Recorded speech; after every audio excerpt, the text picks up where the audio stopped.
নমস্কার বন্ধুরা, দেখুন আজকের আমি চিংড়ি মাছের রান্না করছি। আমি রান্না যা করব সর্ষে বাটা দিয়েই করছি। প্রথমে আমি তেলে মাছটা ছেড়ে দিচ্ছি।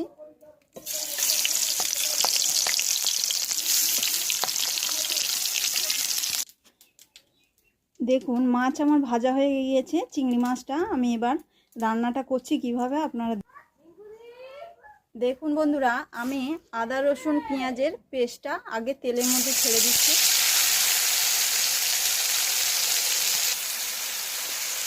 কাঁচা লঙ্কা আর টমেটোর পেস্ট দিচ্ছি। এখানে আমি গুঁড়ো লঙ্কা, হলুদ গুঁড়ো আর লবণ দিয়ে একটা মিশ্রণ করে নিয়েছি, সেটা আমি এখন দিয়ে দিচ্ছি। 2-3 মিনিট মশলা কষানোর পর দিয়ে দিচ্ছি জল।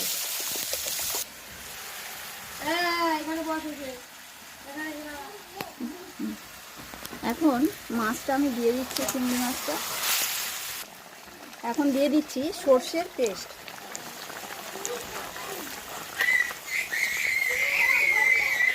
শেষে দিয়ে দিচ্ছি চিনি। দেখুন বন্ধুরা, আমার চিংড়ি মাছ সর্ষে দিয়ে হয়ে গিয়েছে।